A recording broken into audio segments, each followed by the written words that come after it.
¿Y si te dijera que la Iglesia Católica no es solo una institución construida por manos humanas, sino un plan divino trazado por Cristo desde los albores de la fe?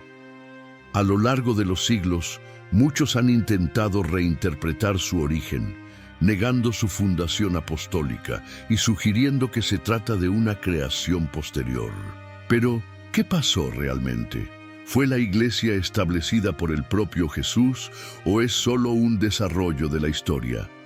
La respuesta puede cambiar completamente tu visión sobre el cristianismo.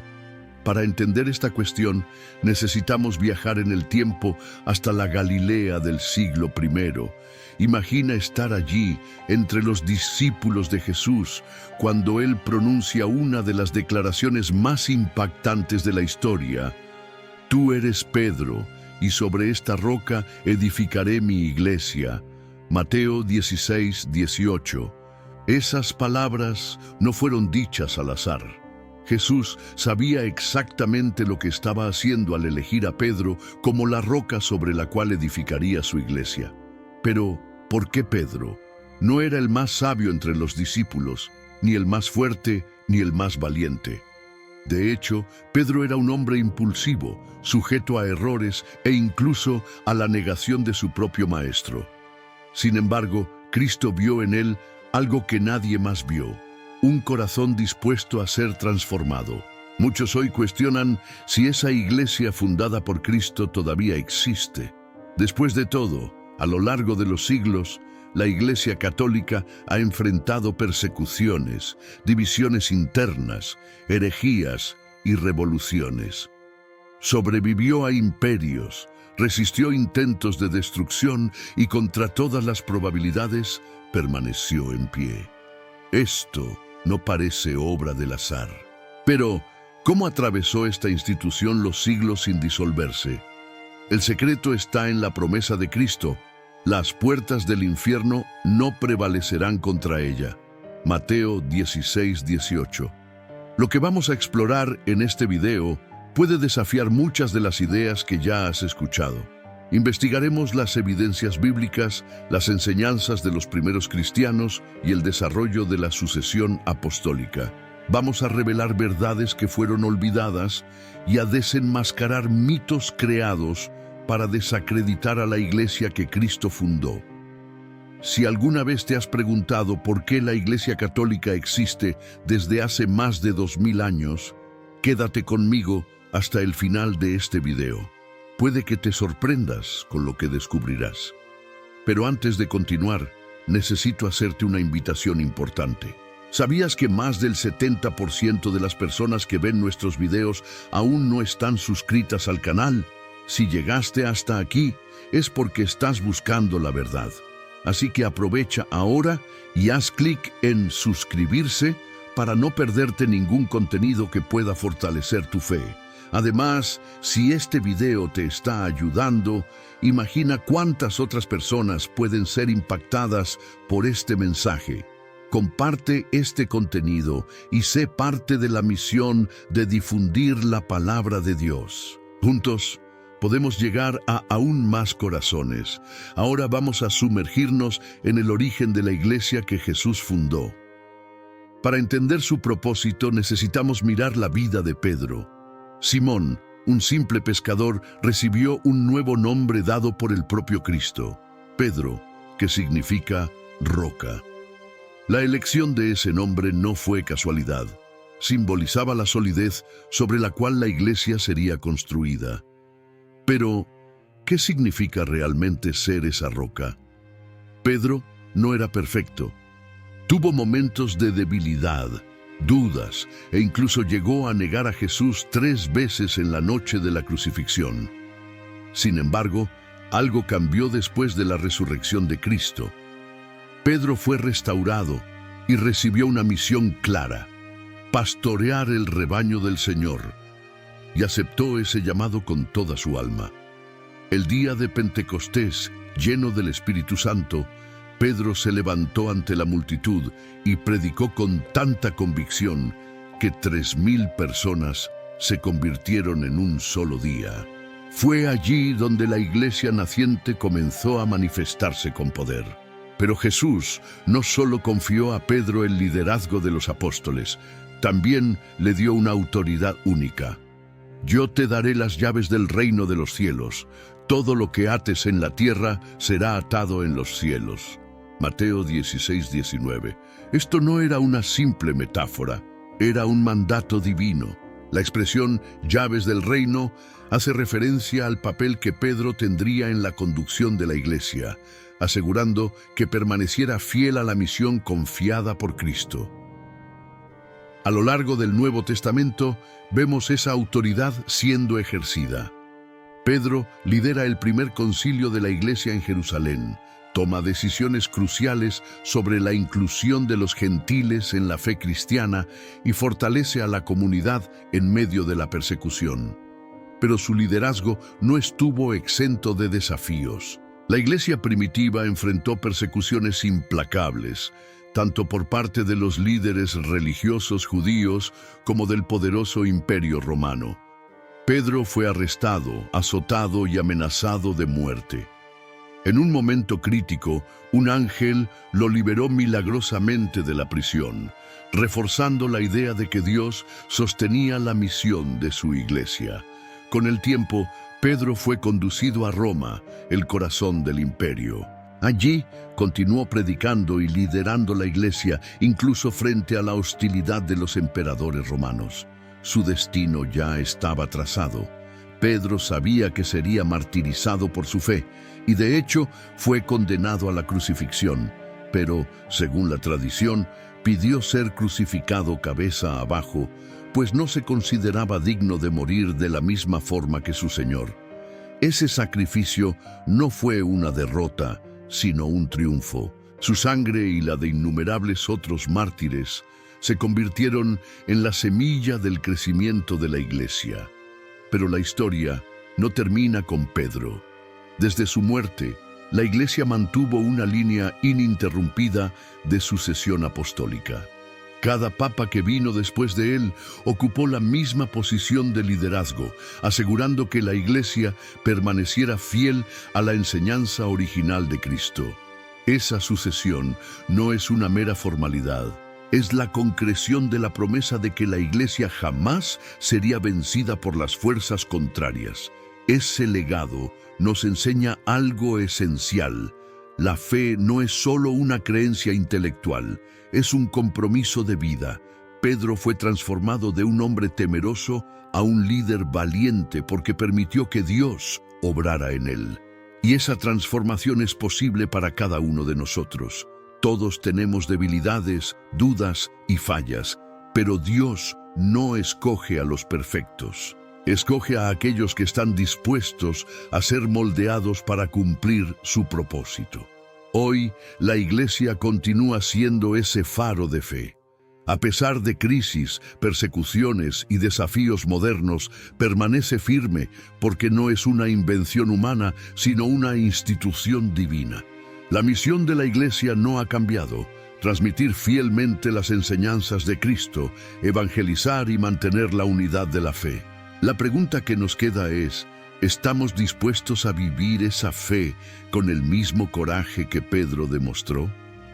Desde los primeros siglos, la iglesia enfrentó desafíos que amenazaban la integridad de la fe cristiana. Pero, ¿cómo garantizar que las enseñanzas de Jesús permanecieran intactas a lo largo del tiempo? La respuesta está en la tradición apostólica, uno de los pilares fundamentales de la Iglesia Católica. Jesús confió su mensaje a los apóstoles, y ellos lo transmitieron fielmente a sus discípulos, no solo mediante la Escritura, sino principalmente por la predicación oral y la vida en comunidad. Esa tradición fue esencial en los primeros siglos, cuando el Nuevo Testamento aún no estaba compilado. En los primeros años del cristianismo, los fieles no tenían una Biblia completa como la tenemos hoy.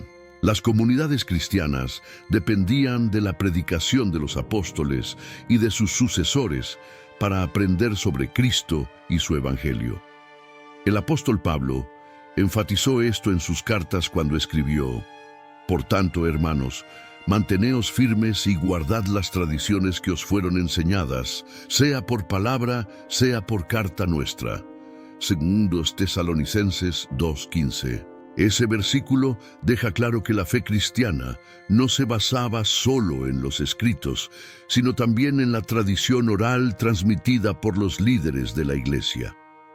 Muchos hoy creen que la Biblia es la única fuente de la fe cristiana, pero para y piensa.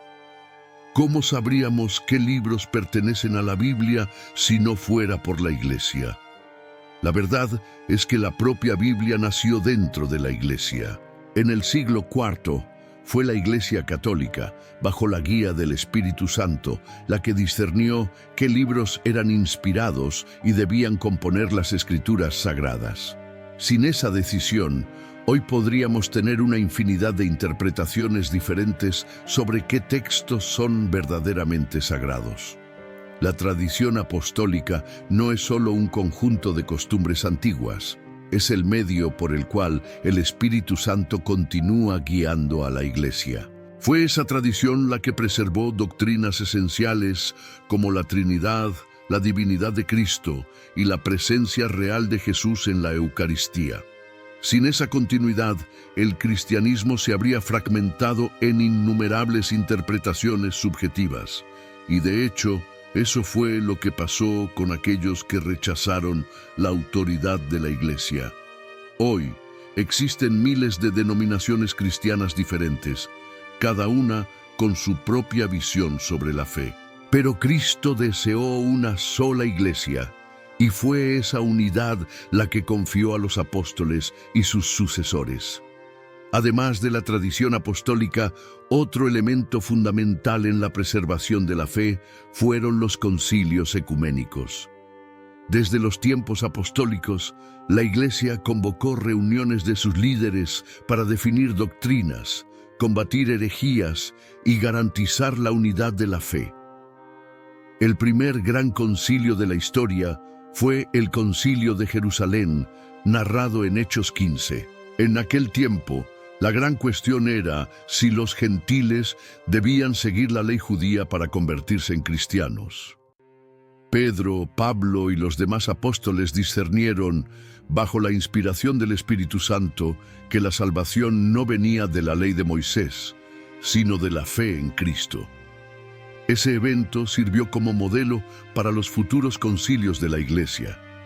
A medida que el cristianismo se expandía, surgían doctrinas erróneas que amenazaban la unidad de la Iglesia. En el siglo IV, un sacerdote llamado Arrio comenzó a enseñar que Jesús no era Dios, sino solo una criatura exaltada. Esa herejía, conocida como arrianismo, se extendió rápidamente, causando divisiones.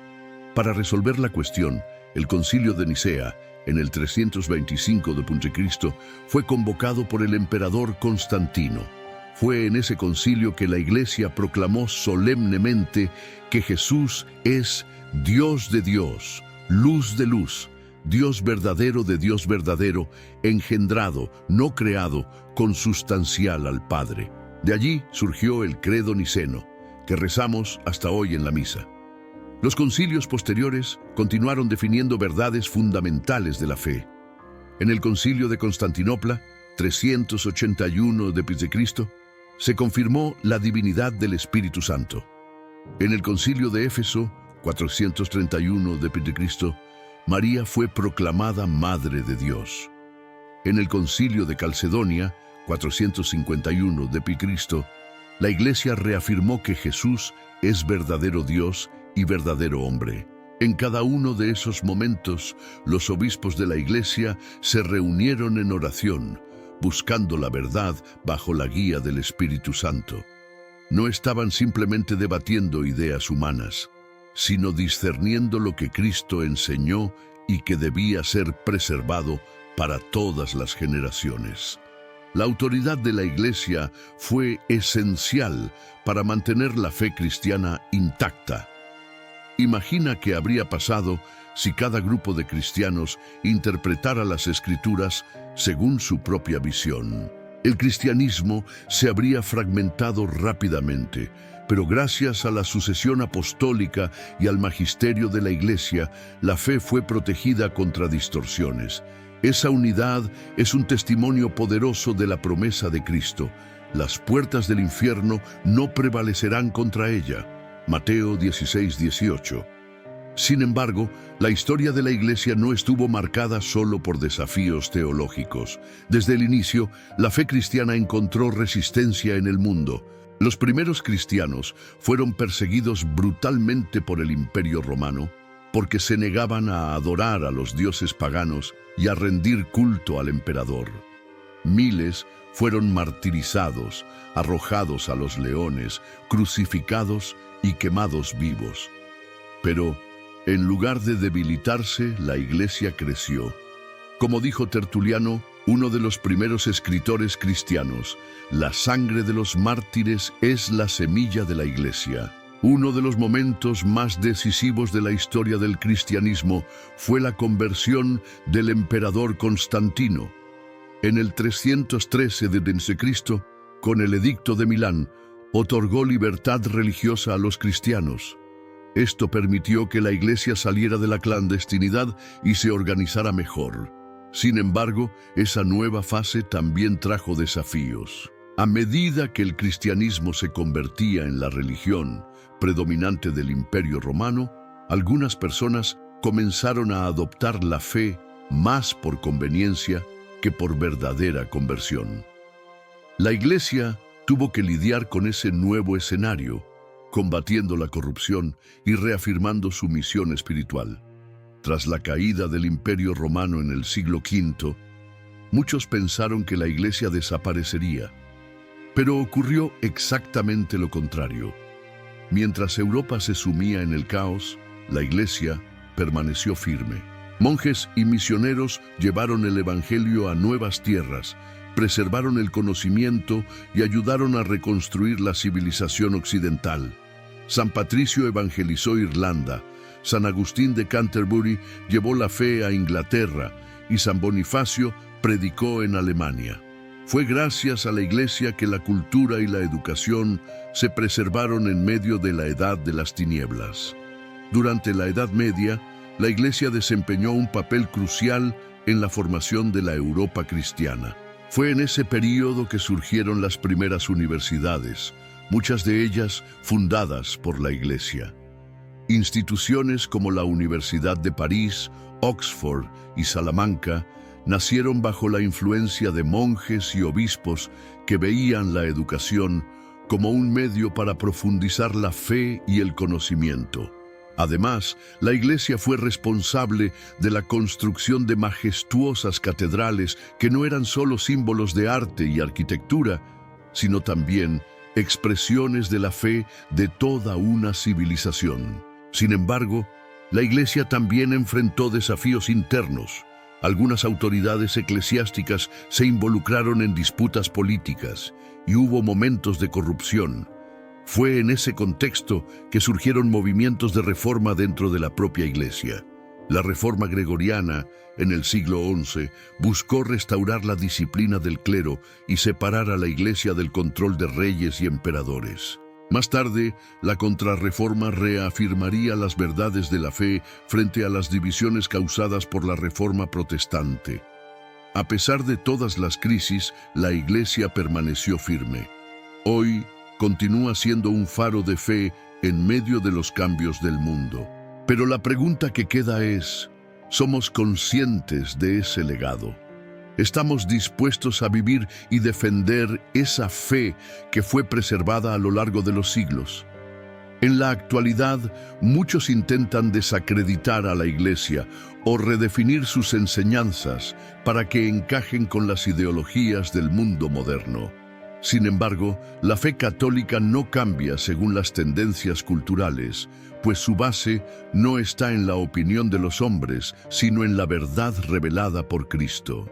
Cada vez que participamos en la misa, rezamos el credo o recibimos los sacramentos, estamos viviendo esa tradición apostólica que nos conecta directamente con Jesús y los primeros discípulos. Pero la gran pregunta que queda es, ¿Estamos dispuestos a defender y vivir esa fe auténtica o permitiremos que el mundo moldee nuestras creencias?